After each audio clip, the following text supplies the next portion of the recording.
mucaan kun asiin dura islaamuu hin beeytaniimi halkan edaa ammoo kiristaanumatti deebi'e waan ajaa'ibaati gaafii gaafannaan maal jedhe wayta ummanni islaamaa maa hin baranne naan jedhu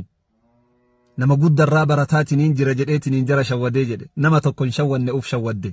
maaliif beeyta faman faqada allaha famaadhaa wajad namni rabbii tokkicha dhabeetiniin jedhe maaluma argate waman wajada allaha famaadhaa faqad namni rabbiin argate karaa islaamummaa karaa haqaa karaa dhugaa qabate ammootu wanni inni dhabe takkallee hin jiru wanni ati beekuu qabdu obboleessa kiyya likulli shay'in idhaa faaraqtahu ciwadun وليس لله إن فارقت من عوضي وأما ريو وجنباتيتنين جت بكبؤا إسا أرقد قاف ربي وجنبات أموتو بكبؤات كلهن أرقد جارتين تيودو تتبرو فوت إلما توكيو أبدي توكو أرقد هريا توكيو وجنبات هريا برو أرقد قاف ربي وجنبات أموتو واني بك ربي سيبؤتو كلهن جرو إسلام من أما اللي بنادا karaan islaamummaa cufaa miti banaadha kootu islaamummaa seen wayta garii namni maal seeyan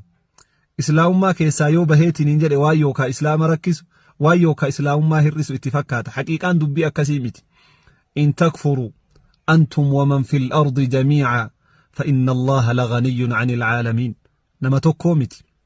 osoo namni addunyaarra jiru kuni guutuun islaamummaa kana gadi dhiisee rabbitti kafare rabbi namuma tokkichitti illeen hajamu garuu hoo islaamummaan karaa haqaa karaa dhugaa ifaa fi dukkana hal tastawi adh-dhulumaatu wan-nuur ifaa fi dukkana karaa ifaa waan taateef gaafa karaa ifaa kanatti dhufteetiniin jette booddee keettu tola jireenyuma keettu bareeda akkasitti beekuu qabdan malee wayta islaamummaa aseentanii islaamummaa keessaa baatan waan nama hirriftan isinitti hin fakkaatin nama tokkollee hin hirriftan garuu lubbuuteettu miidhama booddee keettu jahannamiin taha waan taateef ammas islaamummaan banaadha kootu kara islaamummaa salaamu alaykum warahmatullaahi wabarakaatu Jarris narratti naqaanii narratti baranii naloluu jalqabanii suura koo galabbatu jalqabanii na arrabsuu jalqabanii bakka warri narratti baranii hundi isaa narratti baranii akkan salaataan jirre akkan barachaan jirre barachaa jirtaa yaa barachaan jiraan nama guddaatu na barsiisaa jiraan jedhaan maaliif barachuun barbaanne qaba toon jalqabee isiniif ilaamee joo namni yoo islaamummaatti dhufeesi daangaa hin darbiinaa namatti isinitti himnira kana duras ani namni sinarraan kafare jettani akka inni kafare gaafa na sallameen bareen akka inni kafare gaafa sallameen bare nama akkasumatti ilaalanii gammatuun hin daama saayikoolojikaalii jechuudha tole nu nama kana afaan harka rukutu argitanii beeytanii ustaadota waa isaa dubbatu argitanii beeytanii nuti hin beekna garuu isin daangaa darbitanii haddii darbitanii nama jala fiigaa baatanii amma gaafa namni wanti hedus akkastee jettuun tole ammas waa'ee isaa akka nuufnis hin dubbatinaa waa'ee eenyuyyuu tole yoo dubbanne nutu waan nu bira jiru gadi baasa inshaallah ta'an amma oduu isinirraa dhaga'uu jira dhimma hin qabu garuu durayyuu maaliif akka dhufe maal akka hojjetaa ture immoo inshaallah dingata boris taatu yookiin mana abdittis taatu dhufe isin agarsiisa akka dhufe maal akka hojjetaa ture tole maalan akka hojjetaa ture maal akka gochaa ture isinitti himna tole garuu har'a sagantaan kiyya sanaa miti dimshaashachi garuu abbaan fedhe islaamummaa dhufe ahlan wa sahlan islaamummaa dhufe namni islaamummaa dhufe nu biratti immoo har'a akka warra intinoota warra gaafa peenteen gaafa namni islaamummaa irraa kiristaanummaa dhaqee ammuma dhaqxee madirakii fuuldura dhaabdiin zammaariinis isa sabaakiinis isa wanti hundumtuu isa jechuudha gaafa dhufe muslimii tokko taraama wayii gaafa argatan jechuudha nu bira wanta akkasii hin jiru paastarii dhiisee qeesii maan ta'in islaamummaa fudhatee jennaan paastariin jara biraa nu bira gaafa dhufe ganaa barataadha chiggiruu heeno rakkin isaa kana paastariin jara biraa barsiisaan jara biraa nu bira gaafa dhufe baaybiliin isaa ta'u quraanaa isaa ta'u ganaa zeeroo irra jira namni zeeroo irra jiru immoo dirqama taa'ee barachuudhaa qaba gariin maaliif aangoon nuu kennamuu dide maaf teenyee akkas gochuu dinnee jedhanni gariin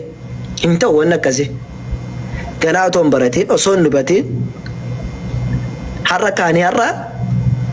fuuldura dhaabbannee wanna jennaan hin barbaachisu. Tokkoffaan macaafuma keessaa dhufeyyuu gattaa'e sirriitti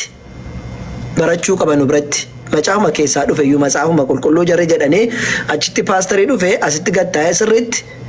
barachuudhaa qaba. Tokko jedha. Lammaffaa qur'aana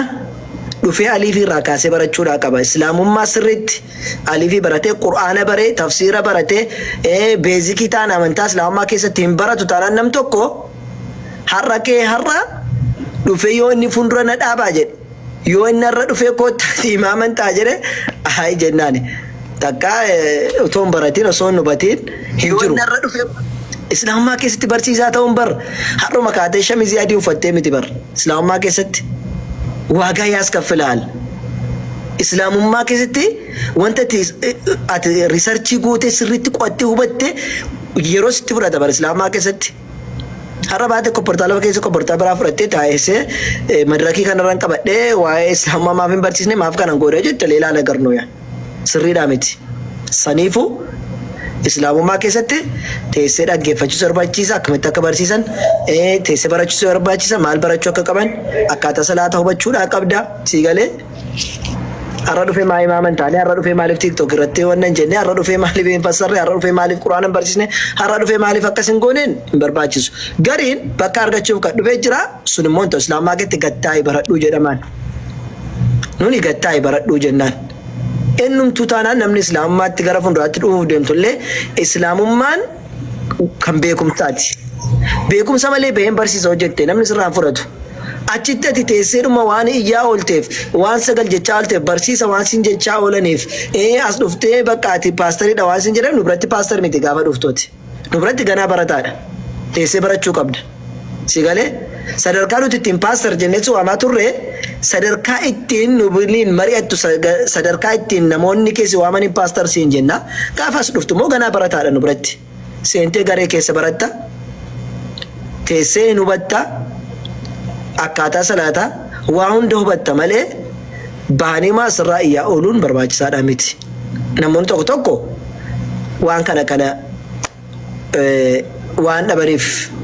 tokko immoo waan dhufaniif kabiraa waan sun waan isaaniif hin taaneef dubatti deebi'ani.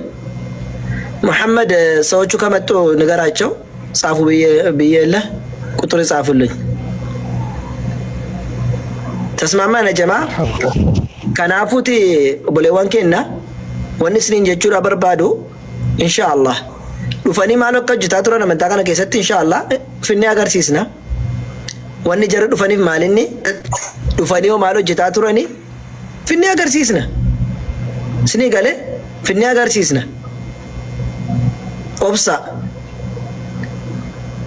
wanni adaraa ammallee isiniin jedhu borillee isiniin jedhu abbaan islaamummaa dhufe ofiif dhufe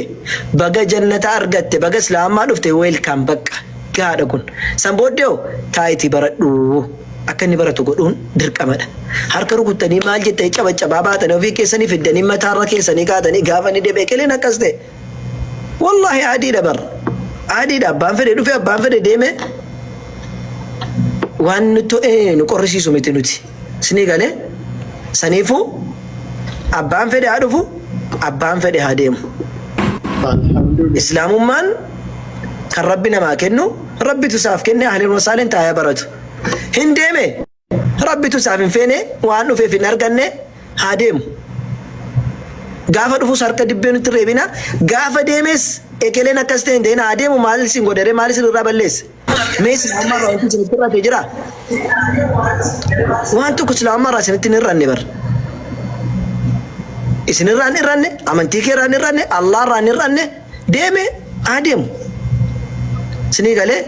kanaafuu inshallah taala waa'ee isaa ekeleen deeme ekeleen dhufe waan akkas jedhu dhaabaa isiniin jechuudha barbaada. Biiznillah bor bal'inaa waa'ee kanaa irratti deebina. Bal'inaan waa'ee kanaa irratti hin deebina. Muhammad kaalle mallisa gba inshallah tamasti sada waan jedhu nitorki jechuudha. Inni nitorki ይሰማችኋል አይደለ? ይሰማል። ኦኬ ኢንሻአላህ እንግዲህ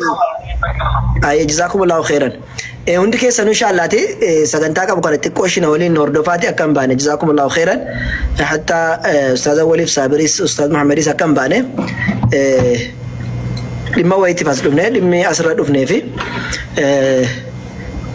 obboleessa keenya riyaad ka jedhu afaan amaariffaatiin barreeffatee jiru kana nama biyya kana keessa jiraataa turedha waggoota hedduu jiraatanii inni Faatima Naasaa jechuudha. Inni Faatima Naasaa waggaa hedduu biyya kana keessa jiraatanii ijoollee 4 qabanii akka tasaa ta'ee dheengadda deesseeti gaafa marmaraadhaaf deemtu kaansarii of keessaa qabda jedhaniini dirqamaan akka isheen biyya Hindii deemtu gaafatanii biyya Hindii akka isheen deemtuuf keessumaan ture. I think gara 100,000 riyaala walitti buufne wannaa jenne ture qaabaan bakka jara jiranitti argamne garuu gaafa achi deemteedha jettu birriin kun ga'uu dhiigni kansariin kun kansarii dhiigaati dhiigni namootaa fidanii galchuuniif jennaan dhiigni sun kan obboloota ishiillee hundayyuu ta'uu fidide akka tasaa firarraati dhiiga kana argatanii kaleessa gara biyya Hindii ga'ee jira Itoophiyaa irraa namni sun jechuudha kaleessa ta'ee dheengadda akkas ga'ee achii jira jechuudha amma isheen bakka piraasonii seente na fakkaata piraasonii maal akka ta'e jarri isin ibsanii jaraatu beeka saniifuu dhiiga kennuu jiranii sana qarshiin jara hanqate ilmoo 4 qabdi ilmoo ishii xixiqqoodha. Ilmoo ishii xixiqqoodha ilmoo ishii sana hunda dhiisteedha deemte amma immoo adaraa keessa lubbuu kee naaf baraaraa ijoollee kootti ji'a tokkoof illee haa taatu deemee galee ijoollee koo ji'a tokko illee bira haa taa'u adaraa keessan xiqqoo ishii na gargaaraayyuu daa'ima 4 qabaa intala hafidha alqur'aanii kan amma dhukkubsatte kuni adaraa keessan ilmoo kootti deebi'ee xiqqoodhuma ji'a tokko illee haa taatu ji'a 2 illee haa taatu bira taa'ee xiqqoo ishii ijoollee koo halaalu na gargaaraa boleewwan kiyyaa. Dhukkubni immoo dhukkuma akkasumatti ilaaluudha miti dhukkuba kaansarii jedhamudha sun immoo humna guddaa gaafata isinis dhageessanii ta'uun hin mala adaraa keessan jettee adaraa kana isin biraadhaan gahu nutus akkuma ilaalaa turtan miidiyaa irratti kan akka ustaaz Abubakar Ahmed faa ustaazota gurguddaatu sheerii gochaa ture ustaaza walillee engadda sheerii godhanii turanii quba qabu jechuudha Facebook irratti baay'ee sheerii godhamaadha ture jechuudha yoollee dingata viidiyoo ba'uu dandeesse viidiyoo akka nuu baasan hin gaafanna inshallah taala mee hundi keessa amma rabbii wanna jedhe dhukkuba wallahi qaanfataadha acha isinitti ba'e akka garee shaadaatti waan kana hin goonuu jennee dubbanne rarra akka dhuunfaatti dhufe malee akka garee shaadaatti dhufne akka dhuunfaa kootti waa gaafachuu dhufe maaliif jenna akka garee shaadaatti waan kana baane waan akkasii hin gaafannu mana kenna waan akkasii hin barbaadnu jennee walii galleerra namoota baay'ee illee deebisaa turre garuu har'a akka dhuunfaa kiyyetti dhufe akka tasaa dhufanii mana kiyya seena malee ustaaza walfaa namoonni gariin abbaan caalfaa akka tasaa dhufan malee akka garee shaadaatti dhufne isni galee saniif akka dhuunfaa kiyyetti dhufe waan kana mee rabbumaa jedhaati amma xiqqoon isaaniif guddaadha hundi keessan yoo xiqqoo wanna jettan gaariidha mee jazakumullahu khairan gargaaraa isiniin jedha dingata yoo achas nu baanii viidiyoo an agarsiisanii dubbachuu dandeenye sheerii godhaa irra caalaan kennuu baattan illee